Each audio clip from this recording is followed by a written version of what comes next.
Price Lord. எல்லாம் சந்தோஷமாக இருக்கீங்களா பிரியமானவர்களே? இன்றைக்கு மாண்டி தர்ஸ்டே, வியாகுல வியாழன். இன்றைக்கு ஆண்டவராகிய இயேசு கிறிஸ்து காட்டி கொடுக்கப்பட்ட நாள். பிரியமானவர்களே, இது அநேகருக்கு இது தெரியும். இது இந்த வீடியோ எதுக்காக நான் போகிறேன் அப்படின்னா, சில பேர் தெரியாத இருப்பாங்கள்ல, ஒரு நபர் 2 நபர், அது யாராக இருந்தாலும் சரி, தெரியாதவங்களுக்காக இந்த வீடியோ பாருங்கள். தெரிஞ்சவங்க பொறுமையாக பாருங்கள். ஆண்டவர் உங்களை ஆசீர்வதிப்பார். ஷார்ட்டாக இது எல்லா வசனமும் சொன்னால் அப்படின்னா டைம் இருக்காது. அதனால் ஷார்ட்டாக ஒரு ஸ்டோரி மாதிரி நான் உங்களுக்கு எக்ஸ்பிளைன் பண்ணுறேன்.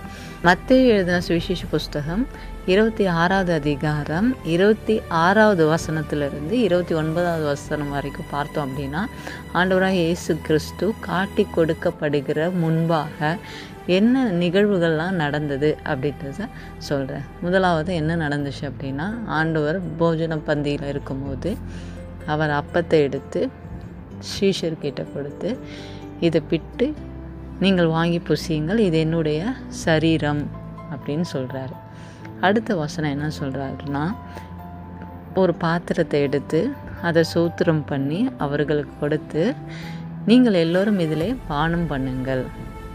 எதற்காக அது ஆண்டவர் சொல்கிறார் அப்படின்னா, இது பாவம் மன்னிப்பு உண்டாகும்படி அநேகருக்காக சிந்தப்படுகிற புது உடன்படிக்கைக்குரிய என்னுடைய இரத்தமாயிருக்கிறது.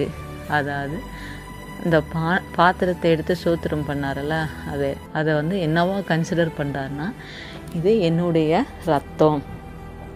பாவ மன்னிப்பு, அநேகருடைய பாவத்தை சுமந்து தீர்த்ததுனால ஆண்டவராகிய இயேசு கிறிஸ்து அது இது என்னுடைய உடன்படிக்கைக்குரிய என்னுடைய இரத்தமாக இருக்கிறதுன்னு அவரே சொல்கிறாருங்க. பிரியமானவர்களே, நாம் செய்த பாவத்தின் நிமித்தம் பாவமறியாத ஆண்டவராகிய இயேசு கிறிஸ்து தன்னையே பலியாக ஒப்பு கொடுத்தாருங்க. எதற்காகங்க? பாவியாகிய நமக்காக. ஆனால் நம்ம இன்னமும் என்ன பண்ணுறோம்? இந்த பாவத்தில் தான் நாங்கள் இருக்கிறோம். ஏதோ ஒரு பாவம், கொலை செய்தால் தான் பாவம் அப்படின்லாம் இல்லைங்க. விபச்சாரம் பாவம், பொய் பேசுகிறது பாவம் தானேங்க, கோபப்படுறது பாவம், பொறாமப்படுறது பாவம், மேட்டிமை அடைகிறது பாவம், குறை சொல்கிறது பாவம். இது மாதிரி எல்லாமே பாவமான காரியங்கள், ஏதோ ஒரு காரியங்கள் நம்மக்கிட்ட இருந்து கொண்டு தான் இருக்கிறது. அதை இந்த பாவத்தை நம்ம ஃபஸ்ட்டு இந்த பாவம் நம்ம விட்டு எடுத்து போடுங்கன்னு சொல்லி நம்ம ஒப்பு கொடுக்கணும்.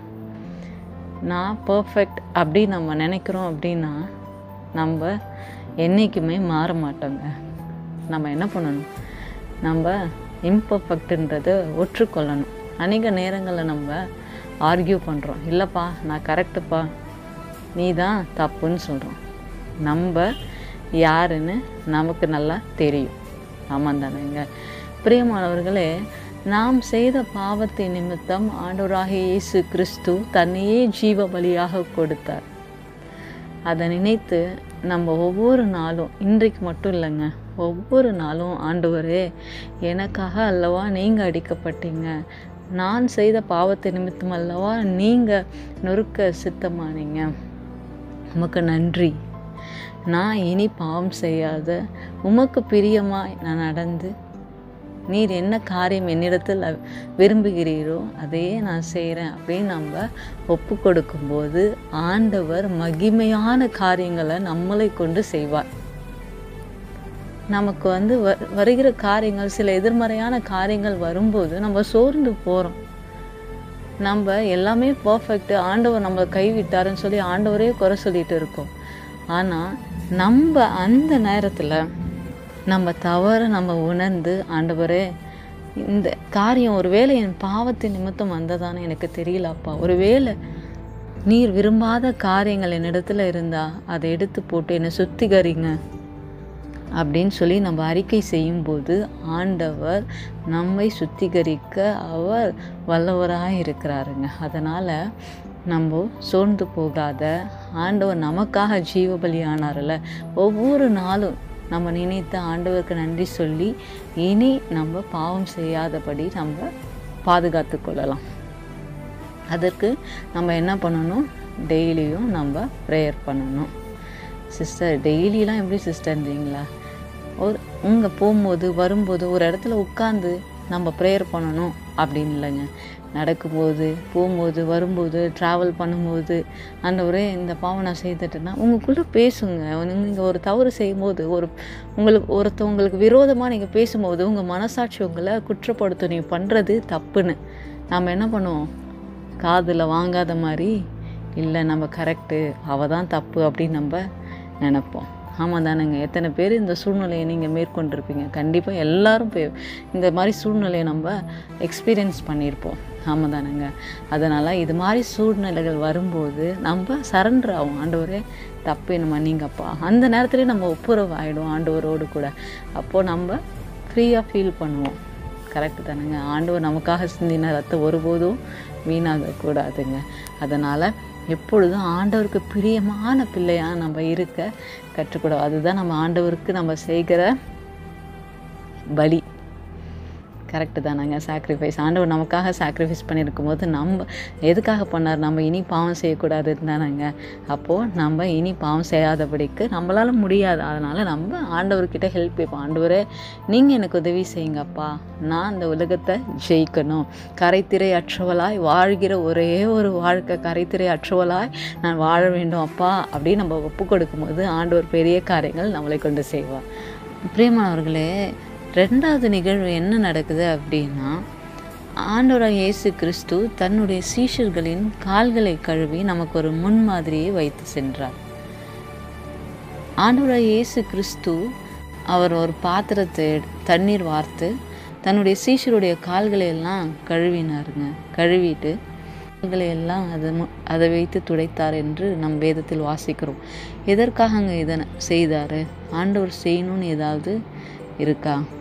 அவ்வளோ பெரிய தேவகுமாரன் செய்யணுமாங்க? எதற்காக அவர் செய்தார்? நமக்கு ஒரு முன்மாதிரியை வைத்து போகதாங்க. அதனால் நம்ம ஆண்டவர் எப்படி தன்னுடைய தாழ்மையை அவர் நமக்கு வெளிப்படுத்தி இருக்கிறாரு. இதை நம்மளும் ஃபாலோ பண்ணணும் அப்படின்னு நம்மளும் பின்பற்றணும் அப்படின்னு சொல்லி அவர் அங்கே சொல்லியிருக்காரு இல்லையா? அதே போல் நம்மளும் ஆண்டவர் நமக்கு கற்றுக் கொடுத்த எல்லாவற்றையும் பின்பற்ற பாத்திரவான்களாக இருப்போங்க. மூன்றாவது காரியம் என்ன சொல்லப்படுது அப்படின்னா, கெத்சமனே தோட்டத்தில் ஆண்டவர் ஜெபம் பண்ணின நிகழ்வு. கெத்சமனே தோட்டத்தில் ஆண்டவர் தன் சீஷர்களை கூட்டி கொண்டு போய் அங்கே ஜெபிக்கிறதுக்காக சொன்னார். அதில் விசேஷமாக 3 பேருக்கிட்ட ஆண்டவர் தம் இருதயத்தில் இருக்க பாரத்தை பகிர்ந்து கொண்டார். யார் யார்கிட்ட சொன்னார்? பேதுரு, யாக்கோபு, யோவான். அவங்க 3 பேர்கிட்டையும் அவர் என்ன வேதனைப்படுகிறார் அப்படின்றத, அவர் ஆத்மா மரணத்துக்கு ஏதுவான துக்கம் கொண்டிருக்கிறது, நீங்கள் இங்கே தங்கி என்னோடு கூட விழித்திருங்கள் என்று சொன்னாருங்க. ஆண்டவர் இயேசு கிறிஸ்து அப்படி சொல்லும்போது அவர்கள் என்ன பண்ணி கொண்டிருந்தாங்களா? தூங்கி கொண்டிருந்தாங்க. ஆண்டவர் பிதாவை நோக்கி 3 முறை ஜெபித்து திரும்பி பார்க்கும்போது சீஷர்கள் தூங்கி கொண்டிருந்தாங்க. ஆனால் ஆண்டவர் என்ன பண்ணார்? லாஸ்ட் அந்த வசனத்தில் 45வது வசனம் எப்படியா சொல்கிறது? இனி நித்திரை பண்ணி இளைப்பாருங்கள், இதோ மனுஷகுமாரன் பாவிகளுடைய கைகளில் ஒப்பு கொடுக்கிற வேலை வந்தது, என்னை காட்டி கொடுக்கிறவன் இதோ வந்துவிட்டான், எழுந்திருங்கள் போவோம் என்றார். ஆம் பிரியமானவர்களே, ஆண்டவர் நம்ம ஜெபம் பண்ணணும்னு நினைக்கும் போது நம்ம தூங்கி கொண்டிருந்தோம். ஆண்டவர் இருதயம் எப்படி வேதனை அடைந்திருக்கும். பிரியமானவர்களே, ஆண்டவர் காட்டி கொடுக்கப்பட்ட நாள் இதுதாங்க. இதை தான் நம்ம இந்த 3 நிகழ்வை தான் நம்ம இன்றைக்கி தியானித்தோம். தொடர்ந்து நீங்கள் இந்த பைபிளை நான் ஒரு அவுட்லைன் தான் சொன்னேன். நீங்கள் என்ன பண்ணணும், இந்த சொன்ன வசனத்தெல்லாம் எடுத்து நீங்கள் ஒரு முறை வாசித்து பாருங்களேன். ஆண்டவர் உங்களோடு இடைப்படுவார். அவர் பிரசன்னம் நம்ம படிக்கும்போதே அந்த அன்பு, தேவனுடைய அன்பு உங்கள் இருதயத்தை நிரப்புங்க. ஏன்னா இது நான் வாசிக்க நீங்கள் எத்தனை முறை வாசித்தாலும் இந்த பகுதியில் நீங்கள் வாசிக்கும் போது விசேஷித்த அபிஷேகம், விசேஷித்த ஆண்டவருடைய மகிமையை நீங்கள் உணர முடியும், அவருடைய வல்லமையை நீங்கள் உணர முடியும். அதனால் நீங்கள் எவ்வளோக்கு எவ்வளோ உங்களால் முடியுமோ நீங்கள் தியானித்து கொண்டே இருங்க. ஆண்டவர் உங்களே ஆசீர்வதிப்பாராக. Thank you. God bless you all. Stay blessed.